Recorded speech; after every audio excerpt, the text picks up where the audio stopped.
विद्यार्थी मित्र हो, काल आपण आपलं दुसरं प्रकरण जे आहे तर त्या दुसऱ्या प्रकरणामध्ये आदिवासी समुदाय, ग्रामीण समुदाय आणि शहरी समुदाय याच्या संदर्भामध्ये सविस्तर अशा प्रकारची माहिती स्पष्टीकरण आपण या ठिकाणी बघितलेलं आहे।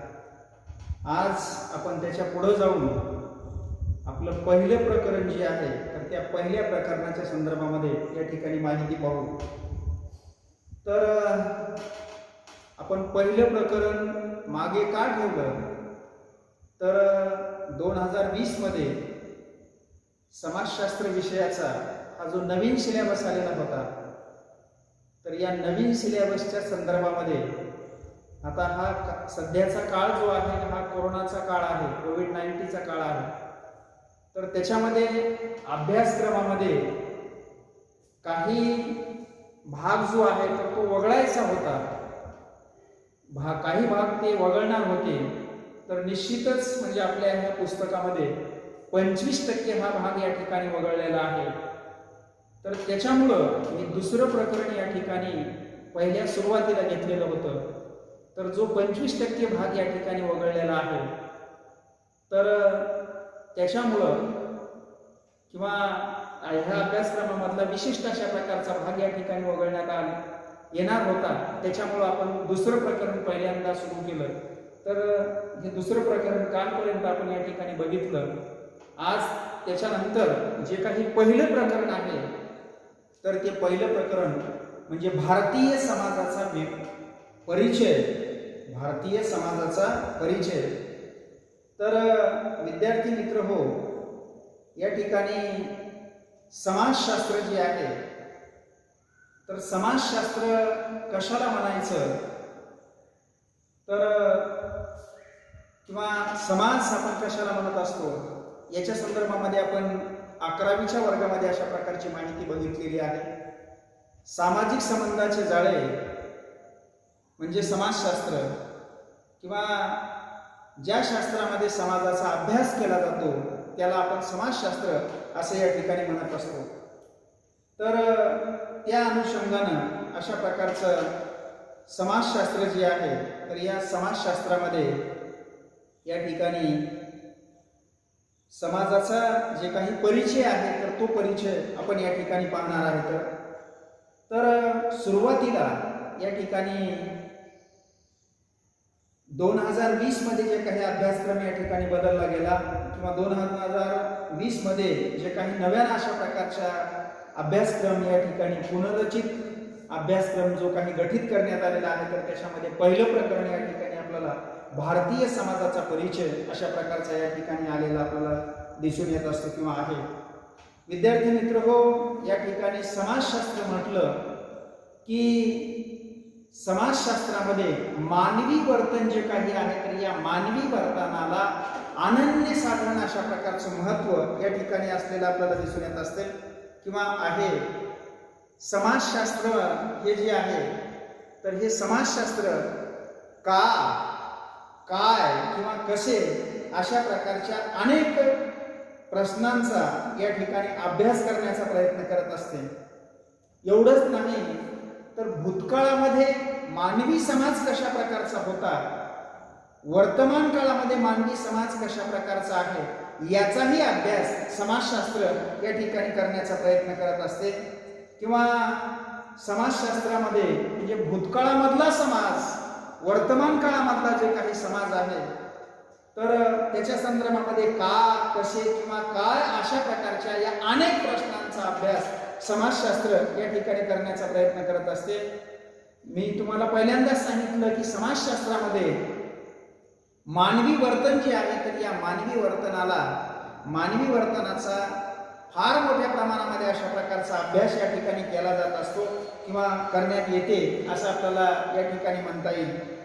तर एकंदरीत या ठिकाणी समाजशास्त्रामध्ये अशा प्रकारचं मानवी वर्तन जे काही आहे तर या मानवी वर्तनाला अनन्यसाधारण अशा प्रकारचं महत्त्व या ठिकाणी असलेलं आपल्याला दिसून येत असते किंवा आहे असं आपल्याला या ठिकाणी म्हणता येईल।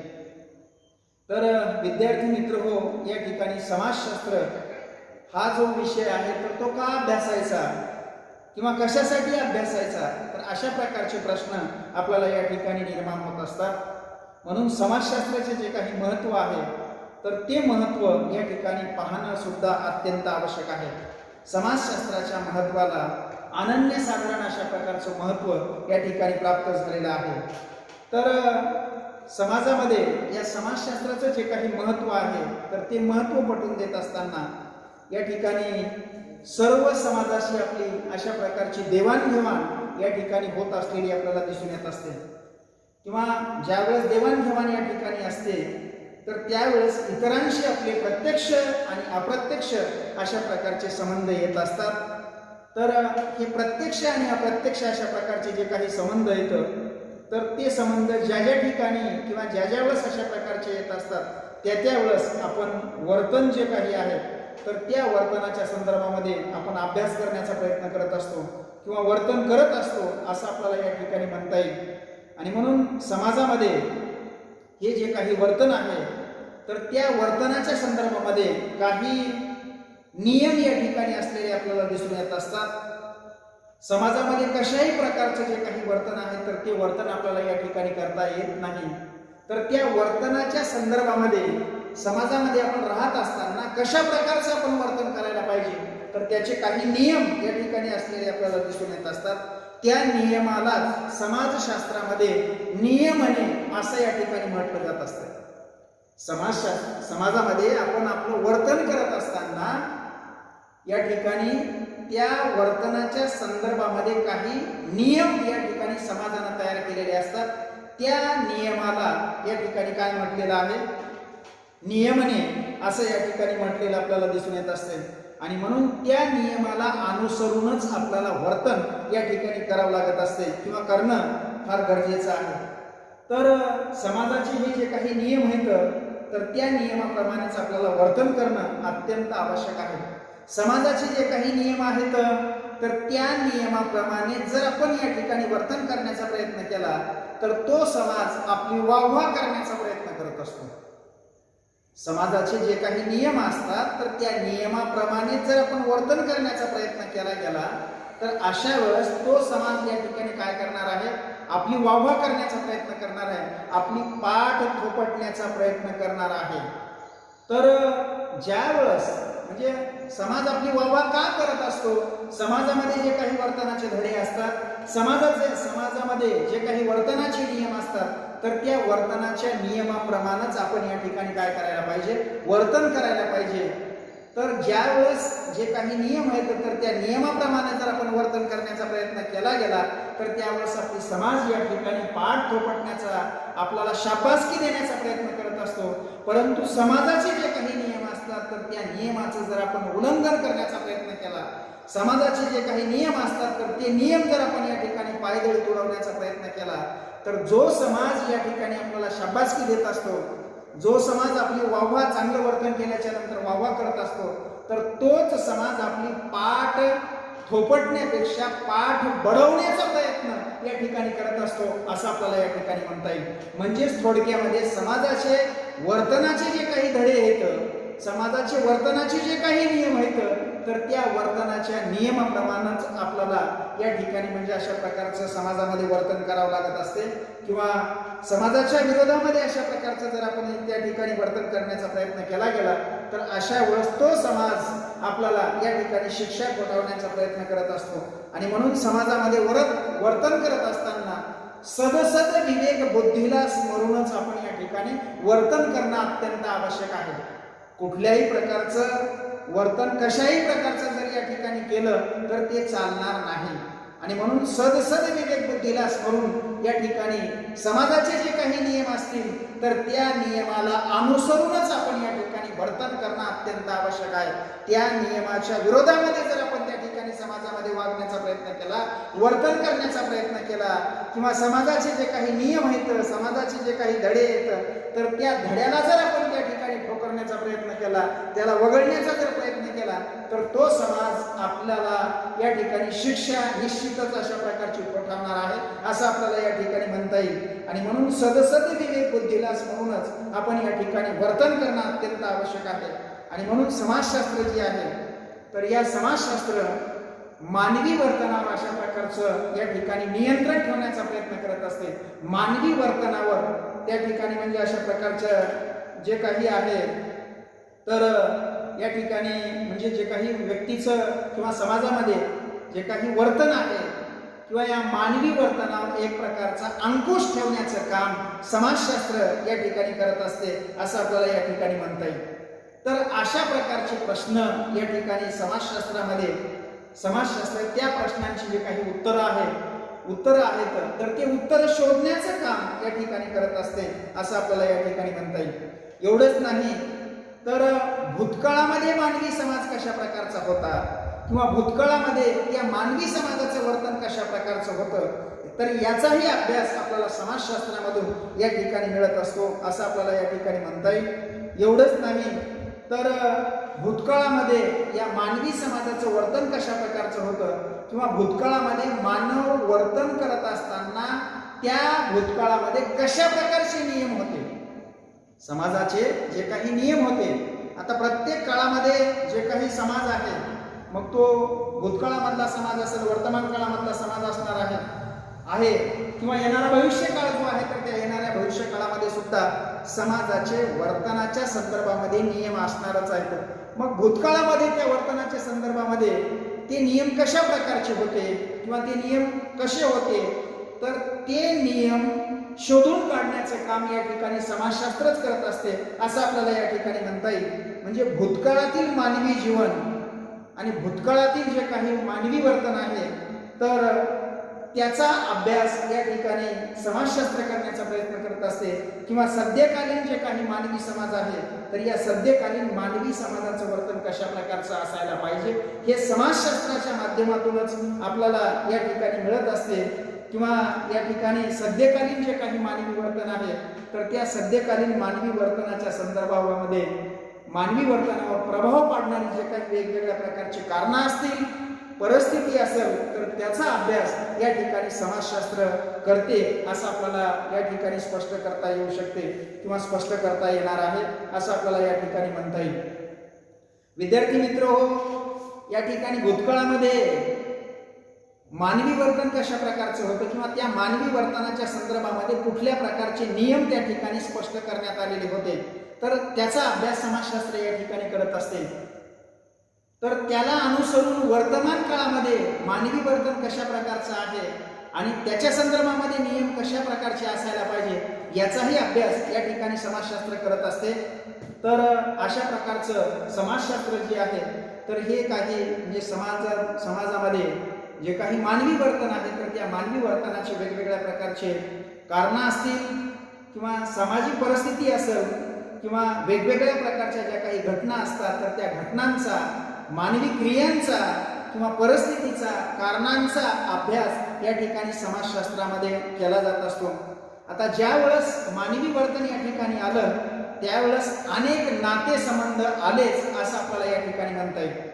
म्हणजे मानवी वर्तन आणि नातेसंबंध या एकाच नाण्याच्या दोन बाजू या ठिकाणी असलेले आपल्याला दिसून येत असतात किंवा दिसून येतात. बघा, ज्या ठिकाणी मानवी वर्तन आलं तिथं अनेक प्रकारचे नाते या ठिकाणी निर्माण झालेले आपल्याला दिसून येत असतात.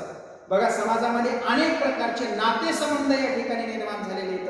उदाहरणार्थ कुटुंबामध्ये पती पत्नीचं नातं, आई वडिलांचं नातं, माता मुलाचं नातं किंवा वडील मुलाचं नातं किंवा मुलगा आजोबांचं नातं. तर अशा प्रकारचे अनेक नातेसंबंध या ठिकाणचे किंवा या ठिकाणी समाजामध्ये अशा प्रकारचे निर्माण होत असतात. तर या नातेसंबंधाचा अभ्यास सुद्धा समाजशास्त्रामध्ये या ठिकाणी केला जात असतो. आणि म्हणून वेगवेगळ्या प्रकारच्या नात्यापरत्वे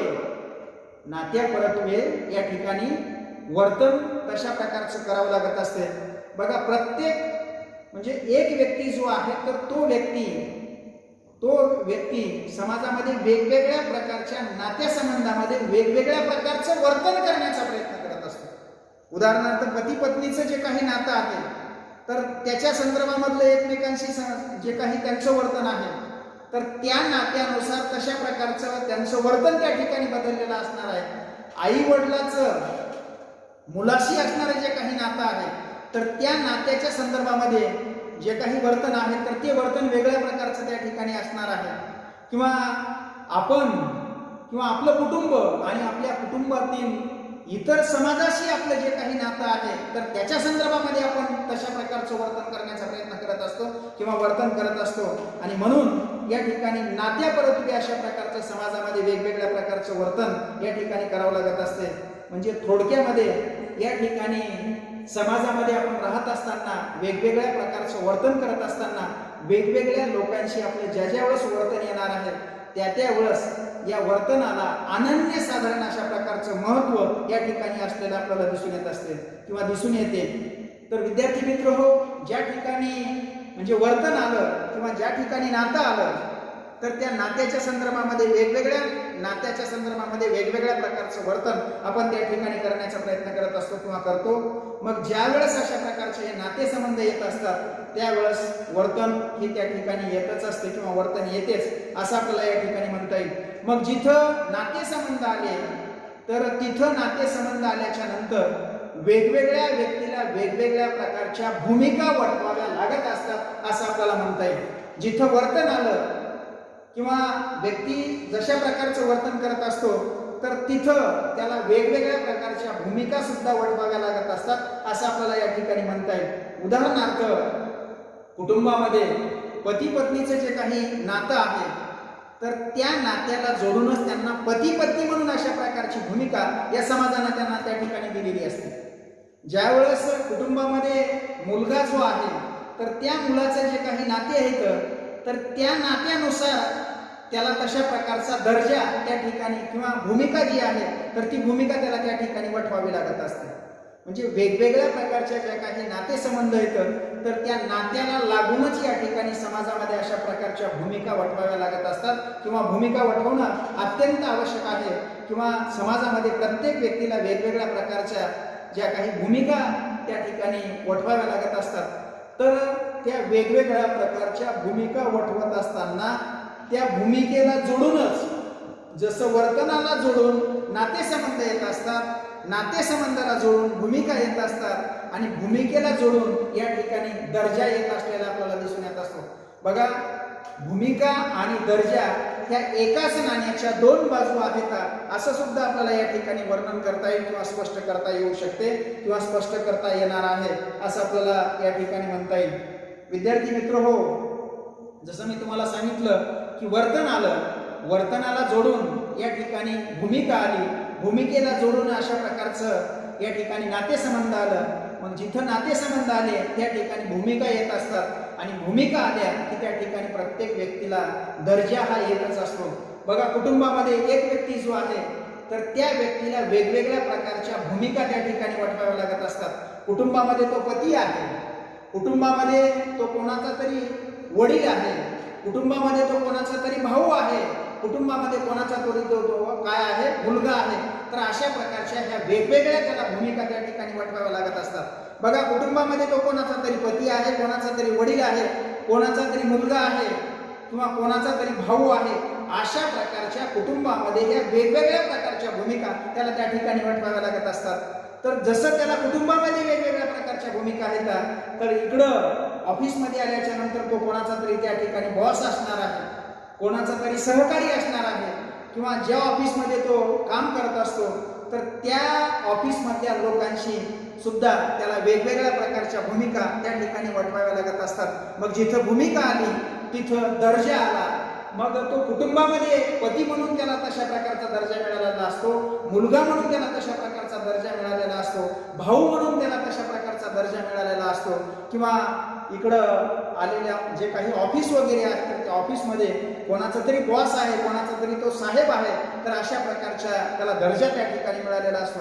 म्हणजे भूमिका आणि दर्जा ह्या सुद्धा एकाच नाण्याच्या दोन बाजू अशा प्रकारच्या या ठिकाणी असलेल्या आपल्याला दिसून येत असतात किंवा त्याला त्या ठिकाणी वठवाव्या लागत असतात असं आपल्याला या ठिकाणी म्हणता येईल.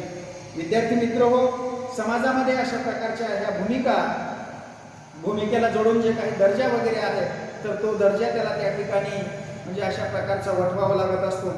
तर हे सगळं करत असताना समाजाची जी काही विचारसरणी आहे तर त्या विचारसरणीच्या संदर्भामध्ये सुद्धा त्याला त्या ठिकाणी अभ्यास करणं आवश्यक असतो किंवा समाजाची विचारसरणी कशा प्रकारची आहे किंवा समाजाची जी काही विचारसरणी आहे तर त्या विचारसरणीला जोडून त्याला त्या ठिकाणी कृती वगैरे करावी लागत असते. मग समाजामध्ये कशाला प्राधान्यक्रम द्यायचा याचा सुद्धा त्याला त्या ठिकाणी अभ्यास करावा लागत असतो. समाजामध्ये वेगवेगळ्या प्रकारच्या आवडीनिवडी असतात. समाजामध्ये वेगवेगळ्या प्रकारचे पूर्वग्रह या ठिकाणी असलेले आपल्याला दिसून येत असतात. समाजामध्ये वेगवेगळ्या प्रकारच्या श्रद्धा किंवा आचार, तर ह्या सगळ्या गोष्टी या ठिकाणी याचाही अभ्यास समाजशास्त्राला या ठिकाणी करावा लागत असतो किंवा करणं गरजेचं आहे असं आपल्याला या ठिकाणी म्हणता येईल.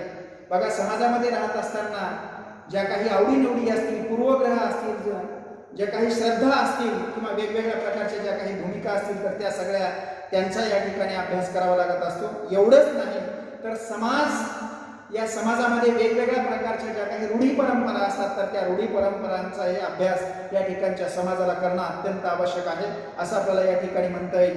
एवढंच नाही तर ह्या सगळ्या गोष्टी करत असताना किंवा ह्या सगळ्या रूढी परंपरांचा अभ्यास करत असताना, पूर्वग्रहांचा अभ्यास करत असताना, समाजामधल्या वेगवेगळ्या विचारसरणीचा अभ्यास करत असताना, समाजामधील आवडीनिवडींचा अभ्यास करत असताना या ठिकाणी म्हणजे जी काही शिस्त वगैरे आहे तर त्या शिस्तीला समाजामध्ये अनन्यसाधारण अशा प्रकारचं महत्त्व या ठिकाणी असावं लागत असते असं आपल्याला या ठिकाणी म्हणता येईल.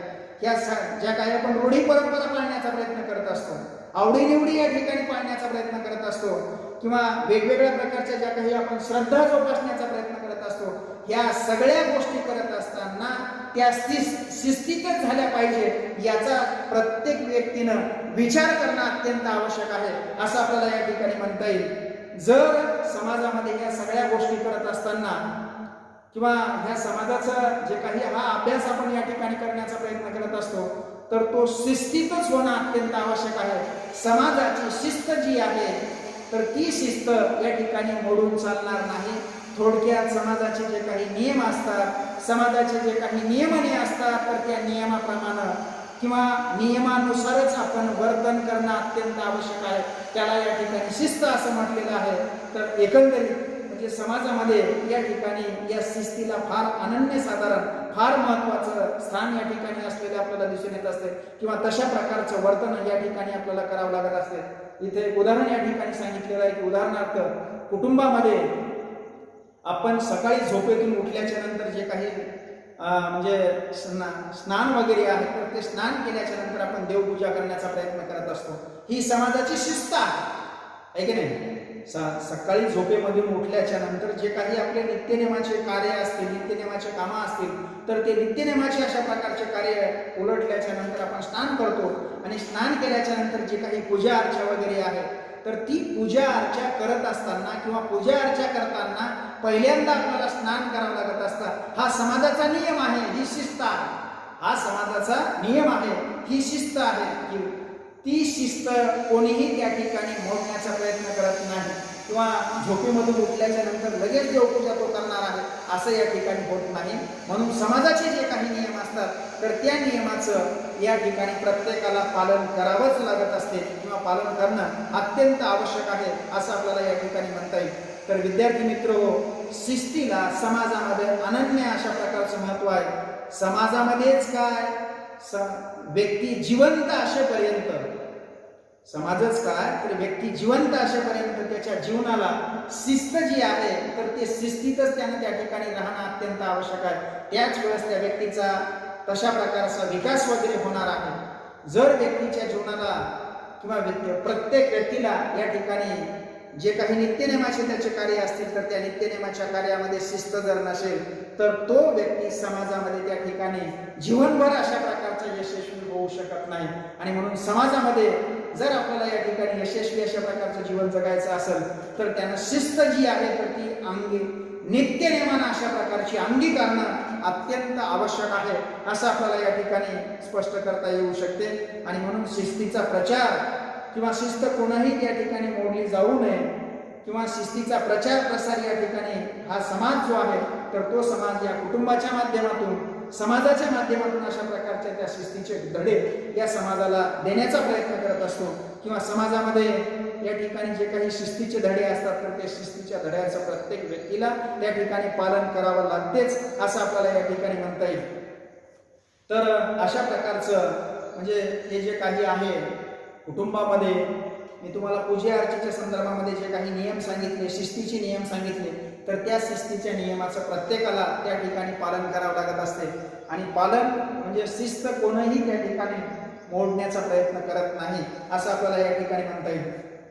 त्याच्यानंतर पुढे जाऊन आज आपल्याला या ठिकाणी असं म्हणता येईल की भारतीय संस्कृती जी आहे बघा, भारतीय समाजाला जवळपास 5000 किंवा 5000पेक्षा जास्त वर्षाचा इतिहास या ठिकाणी उपलब्ध असलेला आपल्याला दिसून येत असतो. बघा, भारतीय संस्कृती जी आहे तर या भारतीय संस्कृतीच्या उगमाला हजारो वर्षाची किंवा 5000पेक्षा जास्त वर्षाची परंपरा या ठिकाणी असलेली आपल्याला दिसून येत असते किंवा आहे असं आपल्याला या ठिकाणी म्हणता येईल. विद्यार्थी मित्र हो, आपण म्हणजे भारतीय संस्कृती जी आहे तर ही भारतीय संस्कृती फार प्राचीन अशा प्रकारची संस्कृती आहे. 5000पेक्षा जास्त वर्षाचा इतिहास या संस्कृतीला या ठिकाणी उपलब्ध आहे. मग समाजशास्त्राला सुद्धा किंवा समाजशास्त्र सुद्धा म्हणजे अशा प्रकारचं त्या प्राचीन काळामध्ये समाजशास्त्र हा विषय होता का? नाही, समाजशास्त्र हा विषय त्या काळामध्ये नव्हता असं आपल्याला या ठिकाणी म्हणता येईल. जसं भारतीय समाजाला, भारतीय संस्कृतीला 5000 किंवा 5000पेक्षा जास्त वर्षाचा इतिहास त्या ठिकाणी उपलब्ध होता, तर तशा प्रकारचा इतिहास या ठिकाणच्या या समाजशास्त्राला नाही. मग त्या काळामध्ये शिस्त वगैरे होती का? त्या काळामध्ये सुद्धा शिस्त होती. असा प्राचीन काळामध्ये सुद्धा शिस्त होती.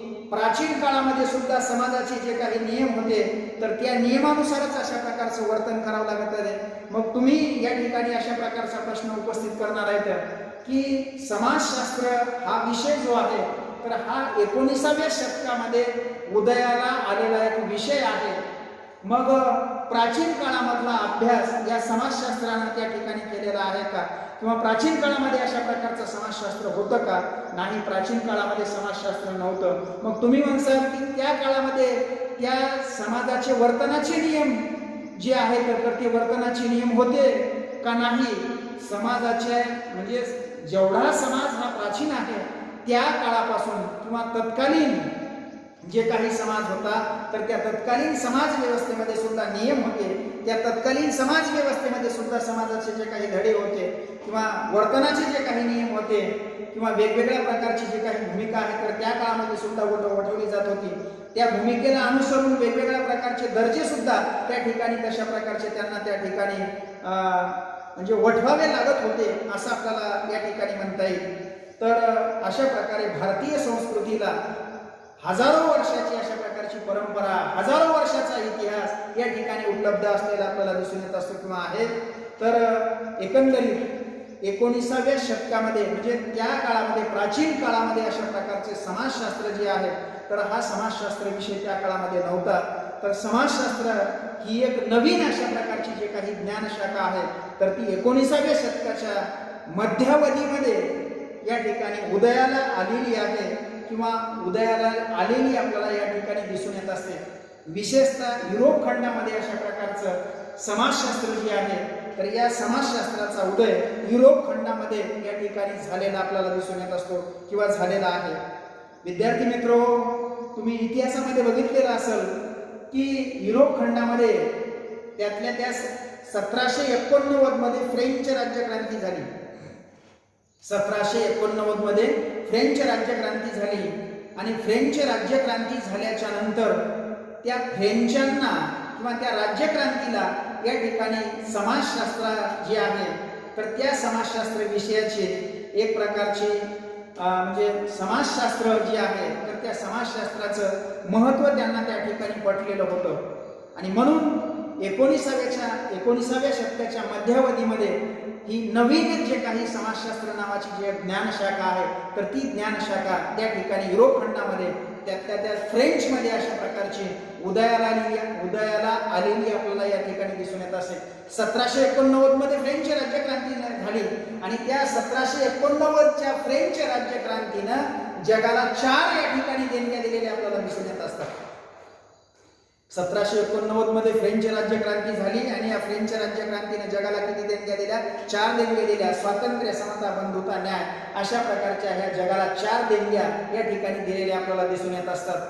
तर 1789 89च्या नंतर फ्रेंचांना या ठिकाणी समाजशास्त्र जी आहे तर ही समाजशास्त्राची ज्ञानशाखा त्यांना त्या ठिकाणी महत्त्वाची वाटली, म्हणून 19व्या शतकाच्या मध्यावधीमध्ये समाजशास्त्र हा जो विषय आहे किंवा ही जी नवीन ज्ञानशाखा आहे तर या नवीन ज्ञानशाखेचा उदय या ठिकाणी झालेला आपल्याला दिसून येत असतो.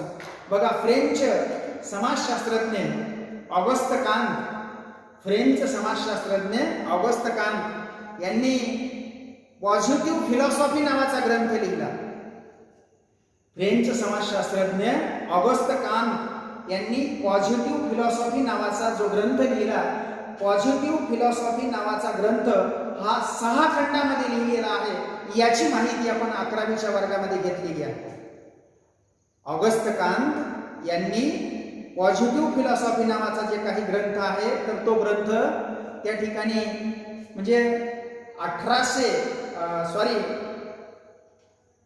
साधारणपणे 1900 किंवा 19व्या शतकाच्या मध्यावधीमध्ये या ठिकाणी 1939च्या दरम्यान अशा प्रकारची नवीन ज्ञानशाखा फ्रेंचमध्ये या ठिकाणी उदयाला आलेली आपल्याला दिसून येत असते.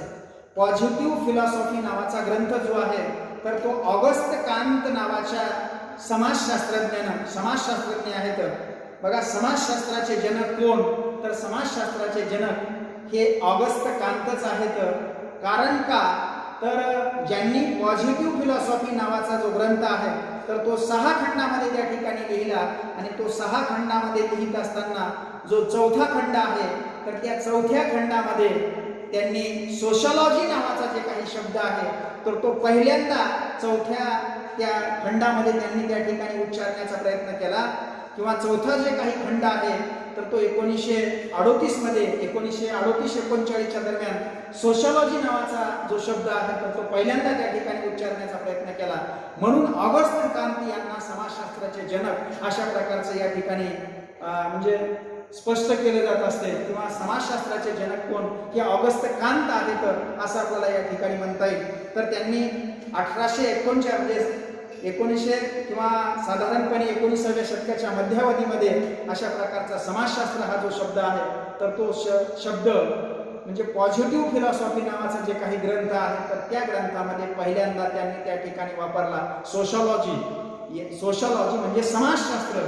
तर सोसियस आणि लॉगॉस या 2 शब्दांपासून सोशलॉजी नावाचा शब्द या ठिकाणी तयार झालेला आहे. म्हणून ऑगस्ट कांत यांना समाजशास्त्राचे जनक म्हणून या ठिकाणी ओळखले जात असते.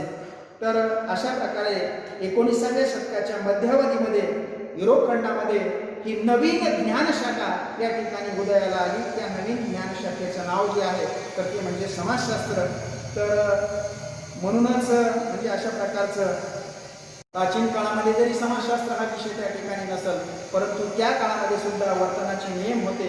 वर्तनाचे जे काही नियम असतील तर त्या वर्तनाच्या नियमाला अनुसरूनच प्रत्येक व्यक्तीला त्या ठिकाणी समाजामध्ये अशा प्रकारचं वर्तन करावं लागत होतं. विद्यार्थी मित्र हो, या ठिकाणी आपण थांबू. बाकीचा जे काही भाग आहे तर ते नंतरच्या पिरियडला आपण या ठिकाणी बघू. धन्यवाद.